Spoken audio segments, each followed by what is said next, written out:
नमस्कार दोस्तों, आज फिर आपका स्वागत है क्राउन इमिग्रेशन के यूट्यूब चैनल पर। तो आज की वीडियो है कि by foreign country deported to the student और टूरिस्ट और व्हाट्सएवर लोगों को क्यों वहाँ से डिपोर्ट करती है, तो हमें क्या प्रिकॉशंस लेने चाहिए जब भी हम फॉरेन कंट्री में ट्रैवल करें। क्योंकि अभी रिसेंटली स्टूडेंट फिनलैंड से डिपोर्ट होकर आया है। तो अभी जब डिपोर्टेशंस होती हैं और बहुत सारी डिफ़िकल्टीज़ फेस करनी पड़ती हैं स्टूडेंट को, आइदर जहाँ से वो डिपोर्ट हो रहा है और इवन इंडिया में आकर भी, ये सारी की सारी सिचुएशंस को मैं इस वीडियो के थ्रू आप तक लेकर आऊँगा। और हम स्टूडेंट्स को बहुत सारी कंट्रीज़ में भेजते हैं और ये डिपोर्टेशंस का जो सिस्टम है ये भी एक पार्ट एंड पार्सल है लाइफ का। जिन बच्चों ने फॉरेन कंट्री में पढ़ने के लिए जाना है, टूरिज़्म के लिए जाना है, पीआर के लिए जाना है, या फैमिली रियूनियन वीज़ा पर जाना है, या वर्क परमिट पर भी जा रहे हैं, ये भी एक रूटीन है अपनी लाइफ का लेकर चलिए जो फॉरेन कंट्री में जाते हैं उनकी लाइफ का। तो अभी ये है कि हम ऑलवेज प्री डिपार्चर ट्रेनिंग हर एक स्टूडेंट्स को देते हैं। प्री डिपार्चर ट्रेनिंग के ऊपर मेरी एक वीडियो भी है, उसके अंदर मैंने हर एक चीज़ को टच किया है।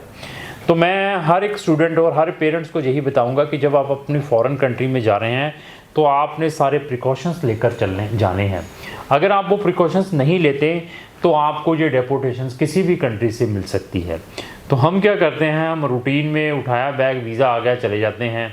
तो वहाँ जाकर जब क्वेश्चनिंग होती है इधर फ्रॉम इंडिया एयरपोर्ट, जब आपने यहाँ से डिपार्ट करना है, जब जहाँ पर आपने अराइव करना है, दोनों एयरपोर्ट के ऊपर क्रॉस क्वेश्चंस होते हैं जी। तो क्वेश्चंस क्या हो सकते हैं? सबसे पहले आपको अपनी डेस्टिनेशन के बारे में ज़रूर मालूम हो, कहाँ पर आप जा रहे हैं और जहाँ पर जा रहे हैं किस पर्पज़ के लिए जा रहे हैं। अगर आपको अपना पर्पज़ नहीं मालूम है इस वीज़ा का, जो वीज़ा आपके पासपोर्ट पर लगा है, तो आपको कोई भी जो अपना इमिग्रेशन ऑफिसर है डिपोर्ट कर सकता है। अभी अगर आप स्टूडेंट जा रहे हैं, आपको एटलीस्ट अपनी यूनिवर्सिटी का पता हो, आपके पास अपने एडमिशन लेटर हो, आपको ये प्रोसेस पता हो कि आपका एडमिशन हुआ कैसे था, आपको ये मालूम हो कि जब आपने अपनी वीज़ा फाइल अप्लाई की थी क्या क्या डॉक्यूमेंट लगाए थे। अगर आपको इन चीज़ों के बारे में मालूम नहीं है तो ये चीज़ें आपको देखने को मिल सकती हैं। तो अभी वहाँ जब आप जहाँ से जाते हैं तो यहाँ पर सबसे पहले ये भी क्वेश्चनिंग होती है कि आपकी वहाँ पर स्टे कहाँ रहेगी। स्टे की कोई कंफर्मेशन नहीं है तो तब भी एक ये बड़ा इंटेरोगेशन आ जाता है स्टूडेंट के ऊपर कि आपके पास यही नहीं मालूम कि आपने जाकर रहना कहाँ है। उसकी भी कंफर्मेशन आपके पास ज़रूर हो। आपके पास सफिशेंट फंड्स कैश कहें, जहाँ आपके पास फोरेक्स कार्ड हो, एटलीस्ट 2000 यूरो मैं मिनिमम रिकमेंड करता हूँ। मैक्सिमम लिमिट आप चेक कर लें कि 3000 कैरी कर सकते हैं, या कार्ड में अगर फोरेक्स में ले जाना तो कितना ले जा सकते हैं, लेकिन कैश 2000 यूरो ज़रूर साथ में आप कैरी करें। अभी कुछ कंट्रीज़ में अगर आप एज ए स्टूडेंट जा रहे हैं तो जो व्हाट्सएवर डॉक्यूमेंट अपने फाइल के साथ लगाए थे वो आपके पास होने चाहिए। अभी कंट्रीज़ जहाँ पर आप पहुँचते हैं, पहुँचने के बाद वीज़ा ऑफिसर आपसे पूछ सकता है कि आपने कितने फंड्स शो किए थे, कौन से बैंक में किए थे, उस बैंक की एक्सेसिबिलिटी आपके पास है या नहीं है, आपके पास ATM पर या क्रेडिट कार्ड है या नहीं है। तो ये चीज़ें आपने लेकर साथ में चलनी हैं। अगर आप फोरेक्स कार्ड लेकर जा रहे हैं तो फोरेक्स कार्ड को एक बार इंडिया में यूज़ ज़रूर कर लें, जहाँ आप एयरपोर्ट पे ज़रूर यूज़ करके देखें कि वो एक्टिव है या नहीं है। क्योंकि समटाइम्स जो अपना इमिग्रेशन ऑफिसर है वो कहेगा कि इसमें से पैसे निकाल कर दिखाओ।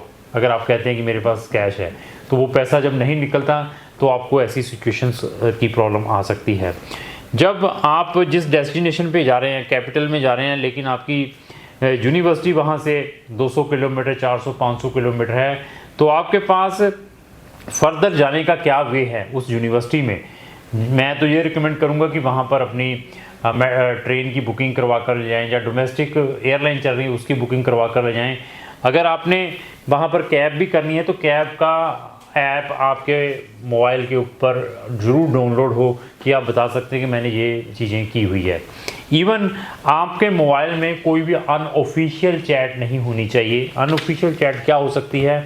आप अपने फ्रेंड्स को लिख रहे हैं कि मैं आ रहा हूँ, मैं यहाँ से फर्दर इस कंट्री में मूव कर जाऊँगा, मैं यहाँ आते ही मुझे जॉब दिलवा देना, मैं आपको ये कर दूँगा, वो कर दूँगा, मैं ये चीज़ें लेकर आऊँगा, मैं वो चीज़ें लेकर आऊँगा।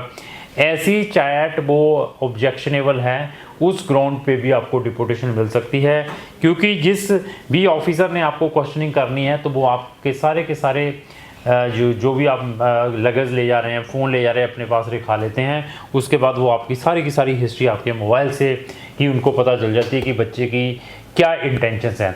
और इवन आपके सारे के सारे एकेडमिक डॉक्यूमेंट, आपकी कम्युनिकेशन स्किल्स, एटलीस्ट आप वो सामने वाला क्या बोल रहा है, आप उसके क्या आंसर दे रहे हैं, ये सारी की सारी चीज़ें आपको पता होनी चाहिए।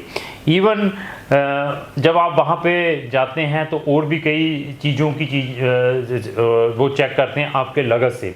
समटाइम्स जो आप अपना लगेज साथ में ले जा रहे हैं वो उसको भी खोल के देखते हैं कि इसके अंदर ऐसा मटेरियल है, अगर ये यहाँ पर ही एज ए स्टूडेंट आया तो ये कितना लगेज लेकर आया है।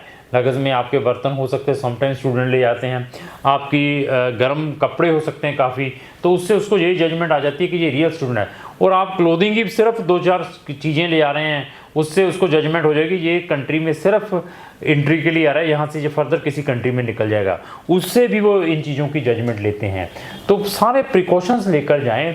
हमने इससे रिलेटेड प्री डिपार्चर ट्रेनिंग से रिलेटेड एक कंप्रहेंसिव PDF तैयार की हुई है, वो हम हर एक स्टूडेंट के साथ शेयर करते हैं। वो हर एक स्टूडेंट वो जो क्रॉन इमिग्रेशन के थ्रू फॉरेन कंट्री में जा रहा है, जिनके वीज़ाज ग्रांट हो चुके हैं, वो अपने काउंसलिंग स्टाफ या वीज़ा फाइलिंग स्टाफ से ज़रूर वो इंस्ट्रक्शंस लेकर जाएं। इवन हमसे 10 बार वो क्वेश्चंस पूछ के जाए कि सर मैंने अभी जा रहा हूँ तो मुझे और बताइए कोई चीज़ इसके अलावा तो नहीं ले जानी, ताकि हम आपको प्रॉपरली ब्रीफ करें। ऐसा नहीं है कि बस हो गया ही चले गए। और आपने जिस यूज़र ईमेल के थ्रू कॉरस्पॉन्डेंस यूनिवर्सिटी से की हुई है, एम्बेसीज में वीज़ा अप्लाई किया है, उसका यूज़र नेम और पासवर्ड आपके मोबाइल के अंदर लॉगिन जरूर हो, ताकि आप इमीडिएटली वीज़ा ऑफिसर को वो चीज़ें निकाल कर भी दिखा पाओ कि ये लीजिए, ये सारी चीज़ें मेरे मोबाइल पर हैं। तो ये सारे के सारे प्रिकॉशंस ज़रूर लें।